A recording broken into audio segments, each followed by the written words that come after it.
ყველაფერი რაც ამ ვიდეოში იქნება ნათქვამი გამოხატავს ჩემ სუბიექტურ აზრს და ეს აზრი ეფუძნება ჩემ პირად გამოცდილებას და არ შეიძლება ჩაითვალოს დოგმად. თითოეული ადამიანი ინდივიდუალურია და აქვს ინდივიდუალური ისტორია თავისი როგორც მწვერვალობის, ისე ვეიპინგის. ერთი რამ რჩება უცვლელი, რომ სიგარეტი კლავს, ნიკოტინი კი იწვევს დამოკიდებულებას.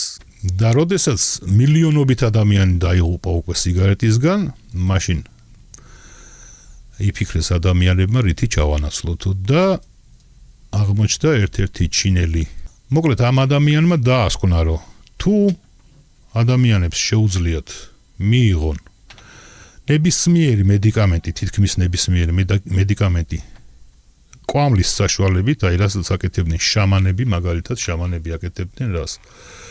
სხვადასხვა სამკურნალო ბალახს იღებდნენ, ყველასთვის ცნობილია, რომ არსებობს სამკურნალო ბალახები, ხო? და ეს ბალახები შეუძლია მიიღოს ადამიანს და იმკურნალოს.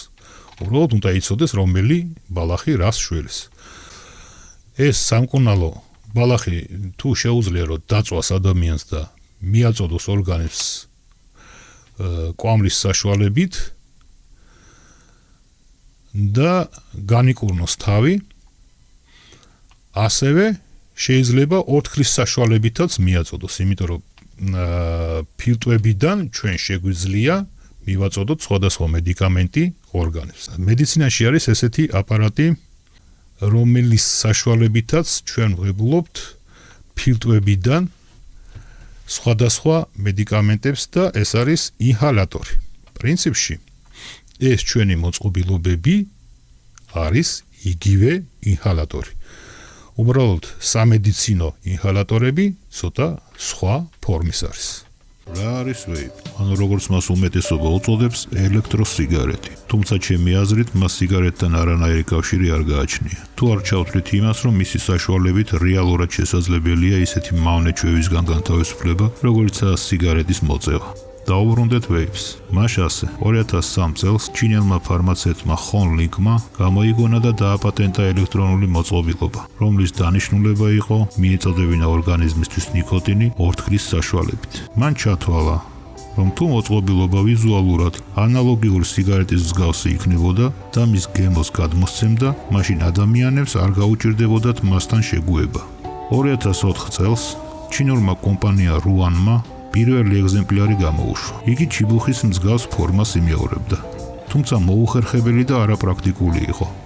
რის შემდეგაც კომპანიამ გადაწყვიტა მოწყობილობის გაბარიტების შემცირება და ვიზუალურად ანალოგიური სიგარეტისთვის დამსგავსება, რათა მწვერვალებს მარტივად შეძლებოდათ ფსიქოლოგიური ბარიერის გადალახვა. სხვადასხვა კომპანიებმა ამ გამოგონებაში დაინახეს დიდი პოტენციალი და მომენტალურად აიტაცეს ეს იდეა. მათ დაიწყეს სხვადასხვა ზომის და ფორმის ვეიპ მოწყობილობების დამზადება და რეალიზაცია. ძალიან მალე მწვერვალებმა საკუთარ თავზე გამოსცადეს ვეიპინგის სიკეთე და მოკლე პერიოდში მწვერვალების დაახლოებით 15% გახდა ვეიპერი. აქ უკვე სერიოზულად დაფიქრდნენ თამბაქოს მწარმოებელი კომპანიები, რადგან ეს ამბავი მათ შემოსავლებს საგრძნობლად დაეთყო.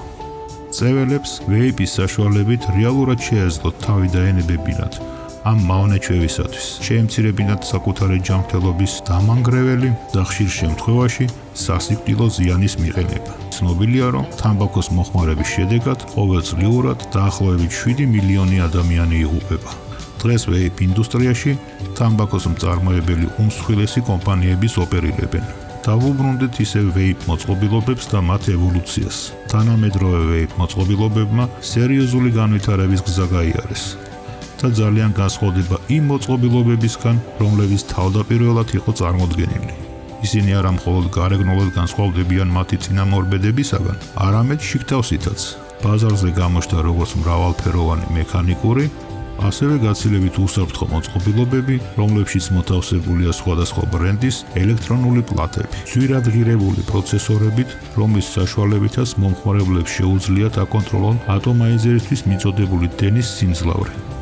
ისევე როგორც ყველა სფეროში, აქაც გამოიკვეთენ ლიდერი მწარმოებლები, რომელთა ჩამოთვლასაც ახლა არ დავეწყებ, რათა რეკლამაში არ ჩამეთვალოს.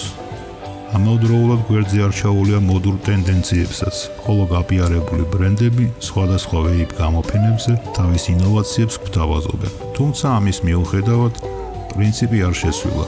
ვეიპი დარჩა მოწყობილობად, რომელიც ნიკოტინს ორთქლის საშუალებით აწოდებს ორგანიზმს, რაც თავის მხრივ შეუდარებლად ნაკლებ ზიანს აყენებს ორგანიზმს, ვიდრე ანალოგიური სიგარეტი. ვეიპის მოწყობილობა, სადაც ორთქლის საშუალებით შეგვიძლია ნიკოტინი მივაწოდოთ ორგანიზმს, ისე რომ ზიანი არ მივაყენოთ ჩვენ ორგანიზმს. ანუ წვის შედეგად კი არ არის ნიკოტინი მიღებული კვამთან ერთად, არამედ ორთქლთან ერთად.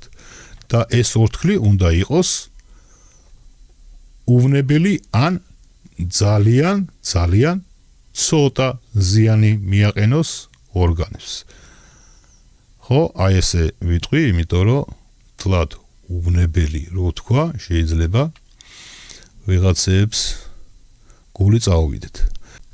თუ რა თქმა უნდა წესებს დავარღვევთ, მივიღებთ ცუდ შედეგს.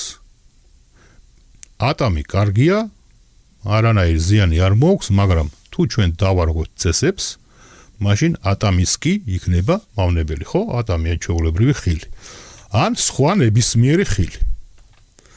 და ესე შემდეგ შეგვიძლია მილიონობით მაგალითი მოვიყვანოთ, რაც საერთოდ არ არის მავნებელი, მაგრამ იმის უწესოდ გამოყენების შემთხვევაში შეგვიძლია ძალიან დიდი ზიანი მივიღოთ, ან შეიძლება მოკვლას საერთოდ, ხო?